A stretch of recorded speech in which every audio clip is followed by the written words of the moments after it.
Hello everyone, आज का जो हमारा लेक्चर है वो कंटिन्यूएशन है प्रीवियस लेक्चर की। It's about some basic concepts of chemistry and हम लोग पढ़ रहे थे एसआई यूनिट्स और इस लेक्चर में हम पढ़ेंगे SI units and what is dimensional analysis. तो सबसे पहले हम पढ़ रहे हैं unit of substance. Unit of amount of substance is actually mole. और एक मोल को कैसे डिफाइन किया जाता है? It is defined as the amount of substance containing Avogadro number of specified species like atoms, molecules और ions। अच्छा, तो मैं बताती हूँ आपको ये कैसे हुआ। देखो, हमारे पास ना एक गैस है, कंसीडर इट। हमारे पास एक गैस है, कंसीडर इज ऑक्सीजन गैस। एक गैस है, let it be oxygen gas. और इसके ना हमारे पास कितने मॉलिक्यूल्स हैं? 12 इंटू 10⁻46 मॉलिक्यूल्स ऑफ O2। ठीक है, इतने मॉलिक्यूल्स हैं हमारे पास। अच्छा, इस पे भी आते हैं वापस, पहले कुछ और से कॉन्सेप्ट्स देख लें।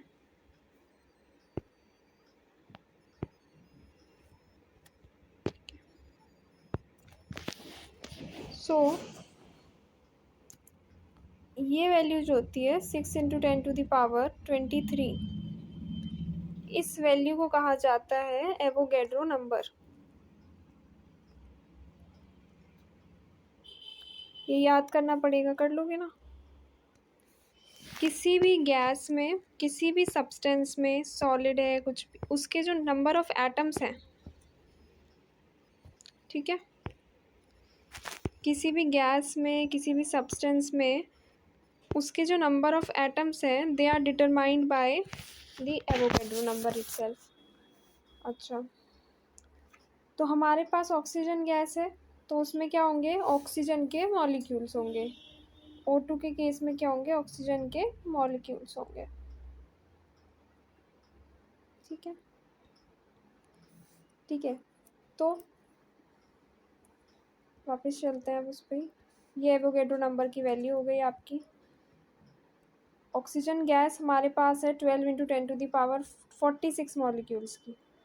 नंबर ऑफ मोल्स कितना होता है?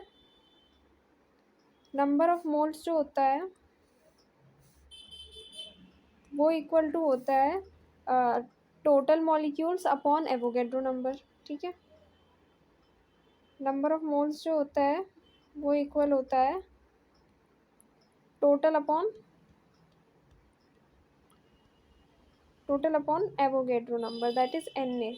ठीक है, सो ऊपर वाले केस में यू विल गेट एस 12/46 को 6/23 से डिवाइड करोगे तो you will get the answer to B,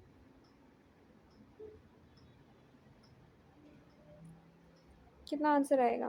12 × 10⁻46 upon में 6 × 10⁻23।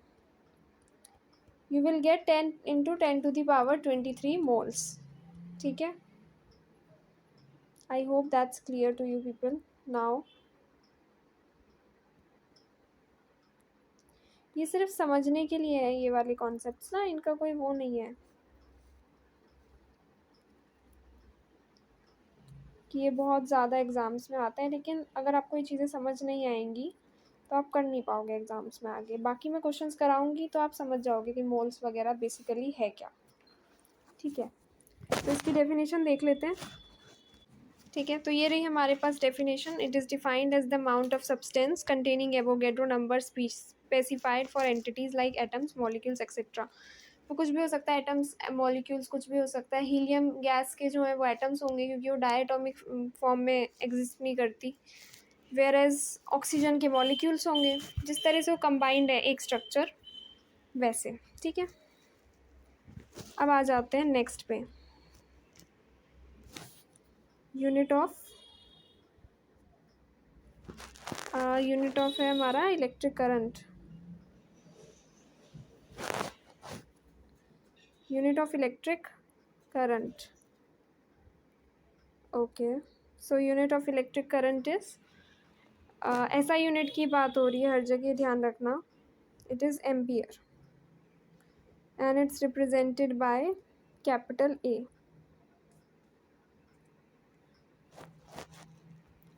एम्पियर को डिफाइन किया जाता है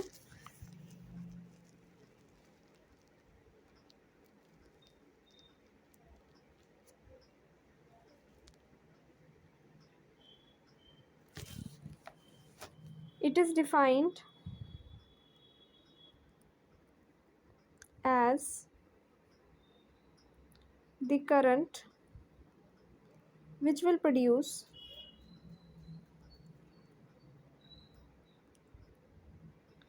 ठीक है a force equal to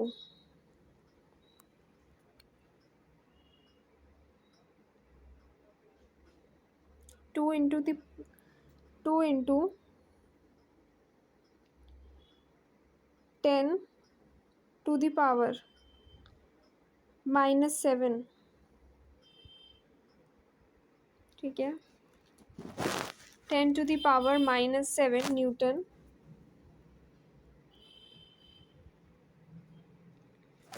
Newton per metre length.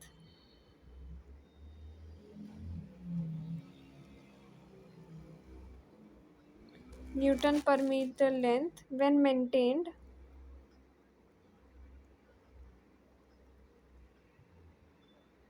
in two straight parallel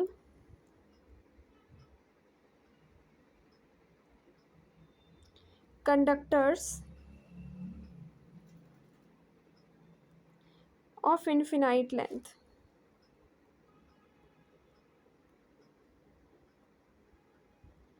ठीक है, इन्फिनाइट लेंथ. इलेक्ट्रिक करंट की यूनिट होती है एम्पियर, और इसको डिफाइन किया जाता है कि जो करंट है, करंट ना convert generates force as well. ठीक है, and the force is equal to 10 to the power -7 of newton per metre length. ठीक है, और ये कैसी फोर्स कहाँ पे जनरेट की जा रही है, दो कंडक्टर्स हैं, उन्हें पैरेलली रखा गया है और उनकी लेंथ हमको नहीं मालूम. ठीक है, दो कंडक्टर्स हैं, उनको पैरेलली रखा गया है, उनकी लेंथ हमें नहीं पता. ऐसे कंडक्टर्स में हमने जो है उसकी लेंथ, उसमें ऐसे कंडक्टर में जो करंट है वो फोर्स प्रोड्यूस कर रहा है 2 into 10 to the power -7 newton per metre की. ठीक है, ये थोड़े हाई लेवल के कॉन्सेप्ट्स हैं, आप इसको याद कर लेना. ठीक है, कंडक्टर मतलब जिसमें से करंट पास हो रहा है. ठीक है, पैरेलल कंडक्टर मतलब वो पैरेलली रखे गए हैं. लेंथ कैसी, उनकी इन्फानाइट तक जा रहे हैं, वो इन्फिनिटी तक जा रहे हैं वो कंडक्टर्स. ठीक है, और करंट जो है वो कितनी फोर्स प्रोड्यूस कर रहा है, 2 into 10 to the power -7. Okay, इसके बाद में लास्ट है यूनिट ऑफ ल्यूमिनस इंटेंसिटी. ये होती है candela, which is equal to your CD. CD is candela, और ये ल्यूमिनस इंटेंसिटी की यूनिट है. ओके, इसको डिफाइन कैसे करेंगे. It is defined as the luminous intensity. It is defined as the luminous intensity measured normal to the surface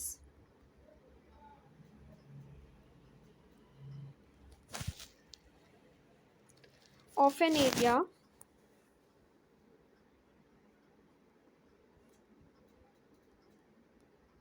ठीक है, of an area 1/6 0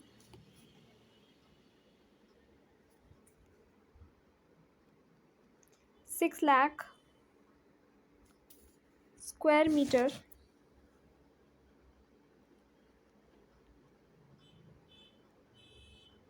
of a black body at temperature of 2042 इतना high temperature kelvin under a pressure of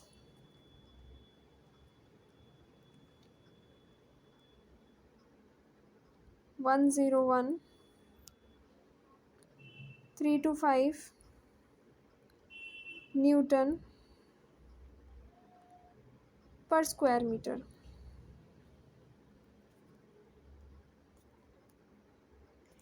luminous intensity की ना इतनी important नहीं है इस समय यूनिट, क्योंकि उसके लिए आपको पता होना चाहिए व्हाट इज़ इंटेंसिटी। देन आपको ये भी पता होना चाहिए कि ब्लैक बॉडी क्या है। ये सारी टर्म्स अभी हमने पढ़े नहीं है। We have just started the term science, right. तो हमको इतनी ज़्यादा नॉलेज हो ये इम्पॉर्टेंट नहीं है, ठीक है। बस आप ये देख सकते हो कि इतना एरिया जो है उस पर नज़र डाल लो, कितना एरिया पर square metre of a black body temperature 2042 under a pressure इतना। उस पर जो ल्यूमिनस लाइट की जो इंटेंसिटी मेज़र की जाती है and it is measured perpendicularly 90 degree के एंगल से, सीधे बिल्कुल सीधी लाइन से, ठीक है। उसको हम ल्यूमिनस इंटेंसिटी कहते हैं। उस तरह से आप समझ लो, it's not basically this thing जो मैं आपको बता रही हूँ। थोड़ा वाइड कॉन्सेप्ट है, वो धीरे धीरे करके दिमाग में बैठ जाएंगी चीज़ें। इसको चाहे याद मत करना ये वाली डेफिनेशंस को, but the main motto is कि हमें पता हो कि ये चीज़ें आती हैं। तो ये स्टैंडर्ड्स हमने ही फिक्स किए हैं। एसआई यूनिट जो है, स्टैंडर्ड इंटरनेशनल यूनिट्स, ये हमारी ही बनाई हुई है। हमने ही किलोग्राम के लिए वो जार लिया है, या हमने ही टेम्परेचर को किस तरह से डिफ़ाइन करना है वो डिसाइड किया है, ठीक है। ये अंडरस्टैंडिंग बिल्ड करने के लिए ये चीज़ें आपको फर्स्ट यूनिट में ही दी गई हैं। अब ये चीज़ किस किस तरह से आती हैं वो एक अपने में एक बहुत वाइड कॉन्सेप्ट है। मैंने कोशिश तो की है कि आपको समझा दूँ काफ़ी कुछ, लेकिन still it will take time, okay. So be patient. जैसे जैसे हम आगे पढ़ते जाएंगे चीज़ों को, मैं आपको फिर से आके बताऊंगी कि यहाँ पे मैंने आपको डेफिनेशन बताई थी तो उसका मीनिंग एक्चुअली में ये है ना। तो वो सीखते जाएंगे और फिर हमें ये चीज़ें जो है क्लियर होती जाएंगी, ओके। सो अब मैं स्टार्ट कर रही हूँ with your derived SI units, okay. Derived SI units. अच्छा, ये जो यूनिट्स हैं ये हमने स्टैंडर्डली फ़िक्स किए हैं। कुछ यूनिट्स ऐसी होती हैं जो हम ये जो स्टैंडर्ड यूनिट्स हमने फ़िक्स की ना, उनको ही डिवाइड करके, उनको मल्टीप्लाई करके, उनका स्क्वायर रूट लेके निकालते हैं, तो इसीलिए उनको डिराइव्ड यूनिट्स कह दिया जाता है। स्टैंडर्ड यूनिट्स यही 8 थी जो मैंने पढ़ाई है आपको। अब आगे की चीज़ें जो हैं वो सब डिराइव्ड ही हैं बेसिकली। और इसको हम एक क्या बोलते हैं, एक टेबल के उससे समझेंगे कि एक्चुअली में क्या क्या हमने देखना है, ठीक है। और फिर हम फॉरवर्ड मूव करेंगे towards your dimensional analysis, okay. Okay, तो ये है सारी डिराइव्ड एसआई यूनिट। सबसे पहले आता है इसमें एरिया। एरिया क्या होता है? लेंथ का स्क्वायर, और इसकी यूनिट होती है मीटर का स्क्वायर, ठीक है। वॉल्यूम क्या होती है? लेंथ का क्यूब, ठीक है। एंड इसकी यूनिट क्या होती है? मीटर का क्यूब। वेलोसिटी होती है डिस्टेंस अपॉन टाइम, और इसकी यूनिट होती है मीटर पर सेकंड, ठीक है। फिर एक्सेलरेशन होती है कि जो हमारी स्पीड है वो पर सेकंड के रेट पे कितना चेंज हो रही है। जैसे पहले 12 थी, अगली सेकंड 14 हो गई, फिर 13 हो गई। तो जो चेंज होता है उसको बोलते हैं acceleration, and it is your velocity upon time. Change of velocity upon time, that is metre per second square, ठीक है। डेंसिटी जो है ये होती है मास अपॉन वॉल्यूम, इसकी यूनिट है KG per metre cube. Force होती है न्यूटन, न्यूटन इज़ एन, इसकी unit mass into acceleration, that is KG metre per second square. Then we have pressure का पास्कल होती है यूनिट, पी ए इसका वो होता है, force upon area is the formula, KG per metre per second square is your unit. Energy joule में calculate होती है, जे इसका रिप्रेजेंटेशन है। Then force into displacement, KG metre square per second square is your SI unit. Then frequency की hertz, H Z, time one upon time, period and it is per second. Then power की watt होती है, W से represent करते हैं, it is energy per unit time, KG per metre square per second cube, ठीक है, KG metre square per second cube इसकी जो है यूनिट है। फिर इलेक्ट्रिक चार्ज की कूलम, सी इसका वो है क्या बोलते हैं short form, current into time that is area into second. Last is electric potential, इसकी यूनिट होती है वोल्ट, वी इसकी representation, power upon current it is this, KG per metre square per second cube पर ampere ये इसकी होती है unit. तो ये पूरा टेबल है, आप इसका स्क्रीनशॉट ले लो और ये पूरा टेबल लिख कर लर्न करना है, ठीक है। आई होप समझ आ गया होगा। इसकी यूनिट्स आपको पता होनी चाहिए, बाकी मैं आपको यूनिट्स आगे चलते चलते बताती रहूँगी, जो जो चीज़ें हमारी छूट गई हैं अगर थोड़ी बहुत। नेक्स्ट टॉपिक आता है, अच्छा ना, मैं ये यूनिट्स जो है डिराइव्ड एसआई यूनिट्स ये अच्छे से भी करा दूँगी अगर टाइम मिलता है तो, ठीक है, एक बार लिखवा दूँगी फिर से। पहले हम कर लेते हैं डायमेंशनल एनालिसिस, ठीक है।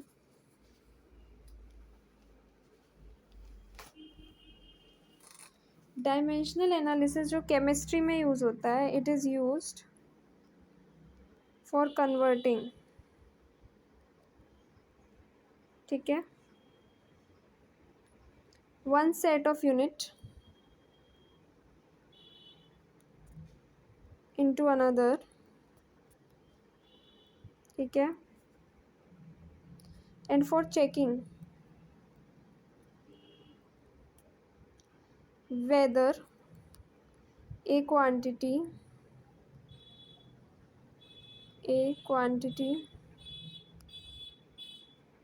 is put in the proper form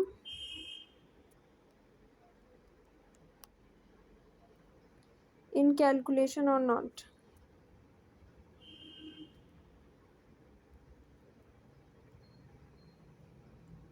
ठीक है। तो ये होता है हमारा डायमेंशनल एनालिसिस। जैसे कि 1 केजी को आप अगर ग्राम में कन्वर्ट करोगे, मास की कन्वर्जन कर रहे हो, ठीक है, तो उसको डायमेंशंस जो है उसकी ग्राम्स में करोगे तो there will be 1000 grams 1 KG में, ठीक है। 10 केजी का मास है तो देर विल बी 10,000 ग्राम्स। तो यही डायमेंशनल एनालिसिस हमको यूज़ करना है, कन्वर्जन करना है एक चीज़ का दूसरी चीज़ में, ठीक है। बाकी मैं आपको क्वेश्चन कराऊंगी, आपको बेटर अंडरस्टैंडिंग हो जाएगी। आई होप आपको ये वीडियो समझ आई होगी,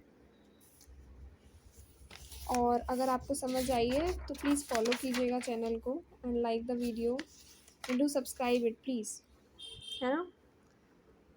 thank you so much guys, and I will be back with much more videos, और हम डिराइव्ड एसआई यूनिट्स को भी डिटेल में पढ़ेंगे if it would be possible. जितना हो सकेगा हम अच्छे से तैयारी करेंगे। बाकी मैं आपको क्वेश्चंस करा दूँगी, आई होप आप उनको कॉपी कर लेना, समझ लेना, ट्राई करना खुद से फिर बाद में, और हमारे जो कॉन्सेप्ट्स हैं वो ताकि शुरू से ना शार्पन इनफ हो जाएं आपके भी। So thank you so much for watching the video, bye bye.